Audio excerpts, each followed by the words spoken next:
ರಾಜ್ಯ ಕಾಂಗ್ರೆಸ್ನಲ್ಲಿ ಮಿಂಚಿನ ರಾಜಕೀಯ ಬೆಳವಣಿಗೆಗಳಾಗ್ತಾ ಇದೆ. ಸಿದ್ದರಾಮಯ್ಯಗೆ ಕೆಡ್ಡವನ್ನ ತೋಡಿದ್ರ ಡಿಕೆ ಶಿವಕುಮಾರ್. ನಿಜವಾಯ್ತಾ ಕುಮಾರಸ್ವಾಮಿ ಕೊಟ್ಟಂತ ಹೇಳಿಕೆ? ಮೇಲ್ನೋಟಕ್ಕೆ ಮಾತ್ರ ಸಿದ್ದರಾಮಯ್ಯ ಅವರ ಪರ ನಿಂತರ ಡಿಕೆಶಿ ಎನ್ನುವಂತ ಪ್ರಶ್ನೆ ಉದ್ಭವ ಆಗಿದೆ. ಒಳಗೆ ಸಿದ್ದರಾಮಯ್ಯ ವಿರುದ್ಧ ಕತ್ತಿಯನ್ನ ಮಸದ್ರ ಡಿಕೆಶಿ. ಮುಖ್ಯಮಂತ್ರಿ ಕುರ್ಚಿಗಾಗಿ ಮಸಲತ್ತನ್ನ ಮಾಡ್ತಿದ್ದಾರಾ ಡಿಕೆಶಿ ಎನ್ನುವಂತ ಪ್ರಶ್ನೆ ಈಗ. ಸಿದ್ದರಾಮಯ್ಯ ಆಪ್ತರನ್ನೇ ಬುಟ್ಟಿಗೆ ಹಾಕಿಕೊಳ್ಳುವಂತಹ ತಂತ್ರ. ಸಿದ್ದು ಶಿಷ್ಯ ಸತೀಶ್ ಜಾರಕಿಹೊಳಿ ಡಿಕೆಶಿ ದಿಢೀರ್ ಭೇಟಿಯಾಗಿದ್ದಾರೆ. ಹಲವು ಅನುಮಾನಗಳಿಗೆ ಎಡೆ ಮಾಡಿಕೊಟ್ಟಿದೆ ಡಿಕೆಶಿ ನಡೆ ಈಗ. ಸಿದ್ದು ವಿರುದ್ಧ ಶಿಷ್ಯನನ್ನೇ ಅಸ್ತ್ರವಾಗಿಸಿಕೊಂಡ್ರ ಡಿಕೆಶಿ. ಸಿದ್ದರಾಮಯ್ಯ ಬಣವನ್ನ ವೀಕ್ ಮಾಡಲು ಡಿಕೆಶಿ ಪ್ಲಾನ್ ಅನ್ನ ಮಾಡಿದಾರ. ಸಿದ್ದರಾಮಯ್ಯ ಟೀಮ್ನ ಇಬ್ಬಾಗ ಮಾಡಿದ್ರೆ ಡಿಕೆಶಿಗೆ ಲಾಭವಾಗುತ್ತೆ.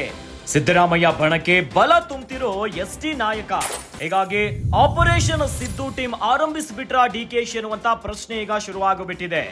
ರಾಜ್ಯ ರಾಜಕೀಯದಲ್ಲಿ ಸಾಕಷ್ಟು ಬೆಳವಣಿಗೆ ಆಗ್ತಾ ಇದೆ. ಮಿಂಚಿನ ಬೆಳವಣಿಗೆ ಅಂತೂ ರಾಜ್ಯ ಕಾಂಗ್ರೆಸ್ನಲ್ಲಿ ಮುನ್ನೆಲೆಗೆ ಬಂದು ಬಿಟ್ಟಿದೆ. ಇನ್ನು ಸಿದ್ದರಾಮಯ್ಯಗೆ ಕೆಡ್ಡವನ್ನ ತೋಡಿದ್ರ ಡಿಕೆ ಶಿವಕುಮಾರ್ ಎನ್ನುವಂತ ಯಕ್ಷ ಪ್ರಶ್ನೆ ಈಗ ಮೇಲ್ನೋಟಕ್ಕೆ ಕಂಡು ಬರ್ತಾ ಇದೆ. ಮೇಲ್ನೋಟಕ್ಕೆ ಮಾತ್ರ ಸಿದ್ದರಾಮಯ್ಯನವರ ಪರ ನಿಂತು ಬಿಟ್ರ ಡಿಕೆಶಿ. ಶಕ್ತಿ ಪ್ರದರ್ಶನದಲ್ಲೂ ಮುಂದಿದ್ರು. ಏನೋ ಸಿಎಂ ಸಿದ್ದರಾಮಯ್ಯನವರ ಪರ ನಾವಿದ್ದೀವಿ ಅಂತ ಡಿಕೆ ಶಿವಕುಮಾರ್ ಮುಂದೊಂದು ಹೆಜ್ಜೆಯನ್ನ ಹಾಕ್ತಾ ಮುಂದೆ ಹೋಗ್ತಿದ್ದಾರೆ. ಆದ್ರೆ ಒಳಗೆ ಸಿದ್ದರಾಮಯ್ಯ ವಿರುದ್ಧ ಕತ್ತಿಯನ್ನ ಮೆಸೆದ್ರ ಡಿಕೆಶಿ ಎನ್ನುವಂತ ಪ್ರಶ್ನೆ ಮೂಡ್ತಾ ಇದೆ. ಮುಖ್ಯಮಂತ್ರಿ ಕುರ್ಚಿಗಾಗಿ ಮಸ್ಲತ್ತನ್ನ ಮಾಡ್ತಿದ್ದಾರಾ? ಈ ಎಲ್ಲ ಮೂಢ ಪ್ರಕರಣ ಹಗರಣ ಎಲ್ಲವೂ ಕೂಡ ಮುನ್ನೆಲೆಗೆ ಬರುವಂತ ಮುಂಚೆಯೇ ರಾಜ್ಯ ರಾಜಕಾರಣದಲ್ಲಿ ಸಿಎಂ ಕುರ್ಚಿಗೆ ಕಂಟಕ ಬರುತ್ತೆ, ಅದು ಆಗುತ್ತೆ ಅನ್ನುವಂತ ಒಂದಿಷ್ಟು ಚರ್ಚೆಗಳಾಗ್ತಾ ಇತ್ತು. ಇನ್ನು ಕಾಂಗ್ರೆಸ್ನಲ್ಲಿ ಬಣ ರಾಜಕೀಯದ ಬಡಿದಾಟ ಕೂಡ ಸಾಕಷ್ಟು ಚರ್ಚೆಗೆ ಕಾರಣವಾಗ್ತಾ ಇತ್ತು. ತದನಂತರ ಯಾವಾಗ ಕಾಂಗ್ರೆಸ್ನಲ್ಲಿ ಹಗರಣ ಆಗಿದೆ ಎನ್ನುವಂತ ಆರೋಪಗಳು ಕೇಳಿ ಬರ್ಲಿಕ್ಕೆ ಶುರುವಾಯಿತು. ಆಗ ಕಾಂಗ್ರೆಸ್ನಲ್ಲಿ ಒಂದು ರೀತಿಯಾಗಿ ಶಕ್ತಿ ಪ್ರದರ್ಶನವನ್ನ ಮಾಡಿದ್ರು. ಆದ್ರೆ ಈಗ ಬರ್ತಾ ಇರುವಂತ ಪ್ರಶ್ನೆ ಮೇಲ್ನೋಟಕ್ಕೆ ಮಾತ್ರ ಸಿದ್ದರಾಮಯ್ಯನವರ ಪರ ನಿಂತಿದ್ರ ಡಿಕೆಶಿ ಎನ್ನುವಂಥದ್ದು.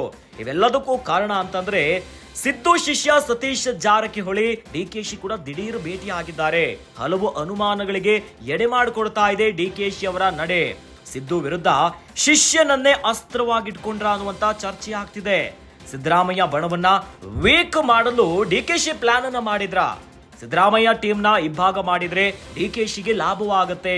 ಸಲೇಸಾಗಿ ತಮ್ಮ ಶಕ್ತಿಯ ಮೂಲಕವಾಗಿ ಕುರ್ಚಿಯನ್ನ ಏರ್ಬೋದು, ಸಿಎಂ ಗದ್ದುಗೆಯನ್ನ ಏರ್ಬಹುದಂತ ಅದರ ಜೊತೆಯಲ್ಲಿ ಹೀಗಾಗಿನೇ ಆಪರೇಷನ್ ಸಿದ್ದು ಟೀಮ್ ಅನ್ನ ಆರಂಭಿಸ್ಬಿಟ್ರ ಡಿಕೆ ಶಿವಕುಮಾರ್ ಎನ್ನುವಂತ ಪ್ರಶ್ನೆ ಉದ್ಭವ ಆಗಿದೆ.